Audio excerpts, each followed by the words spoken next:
Hello everyone, our today's topic is neonatal hypoglycemia। जो normal neonatal glucose level होता है वो होता है फर्स्ट डे पे 40 से 60 mg पर DL, आफ्टर फर्स्ट डे 50 से 90 mg पर DL।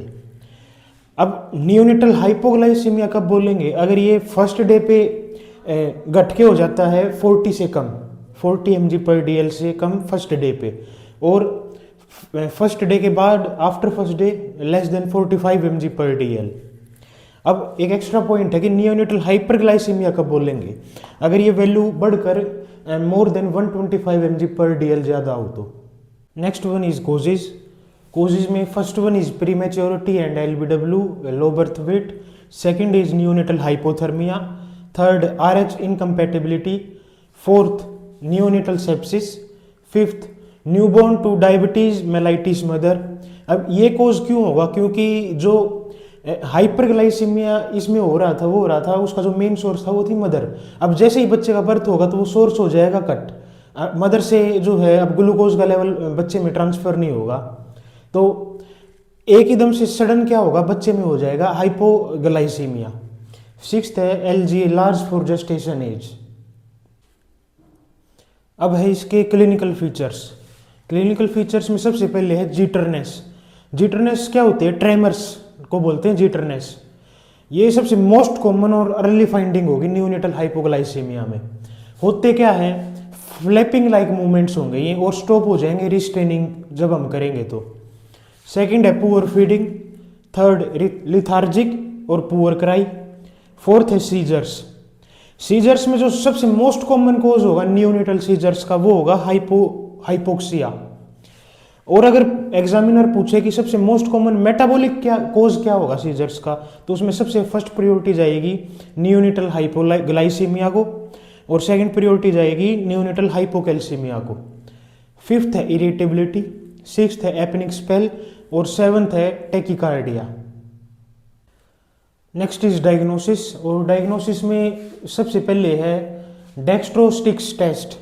इसमें क्या है? रिएजेंट स्ट्रिप्स का यूज करेंगे और ग्लूकोज लेवल को चेक करते हैं। 0, 1, 2, 3, 6, 12, 24, 48, 72 आवर्स पे चेक करेंगे ग्लूकोज लेवल को, और ये जो है स्क्रीनिंग टेस्ट रहेगा। सेकंड है सीरम ग्लूकोज लेवल को चेक करेंगे, और ये जो कंफर्मेटरी टेस्ट रहेगा।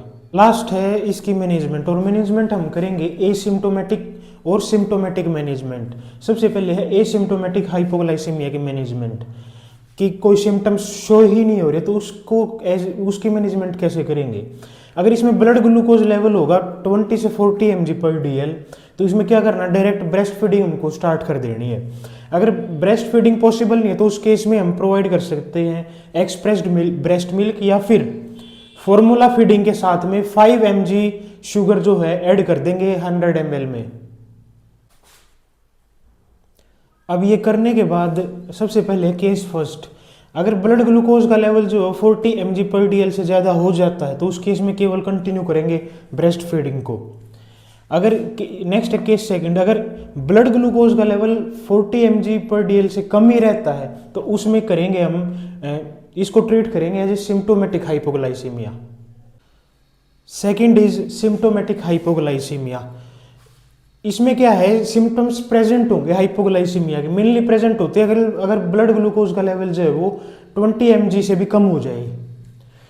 इसमें क्या करेंगे? इसकी मैनेजमेंट में हम देते हैं IV डेक्सट्रोज, देते हैं 10% देते हैं 2 ml पर kg पर मिनट, देना होता है विद इन 10 मिनट। इसके बाद IV डेक्सट्रोज देने के बाद क्या करना? अगर फिर भी हाइपोग्लाइसीमिया बना रहता है तो उस केस में ग्लूकोज इन्फ्यूजन स्टार्ट कर देते हैं 6 mg पर kg पर मिनट। अगर फिर भी जो है हाइपोग्लाइसीमिया बना रहेगा तो उस केस में क्या है? ग्लूकोज इन्फ्यूजन को इंक्रीज कर देंगे 2 mg पर kg पर मिनट के हिसाब से, और जो इंक्रीज कर सकते हैं, मैक्सिमम इंक्रीज कर सकते हैं इसकी वैल्यू को, वो कर सकते हैं 12 mg पर kg पर मिनट, लेकिन इससे ऊपर इंक्रीज नहीं करेंगे। अब अगर ग्लूकोज इन्फ्यूजन देने के बाद भी उसके 24 आवर्स के बाद भी हाइपोग्लाइसीमिया परसिस्ट रहता है तो उस केस में जो है हमको इंजेक्शन देने होते हैं ग्लूकोकोर्टिकोइड्स के, या तो देते हैं हाइड्रोकोर्टिसोन या फिर देते हैं प्रेडनिसोलोन।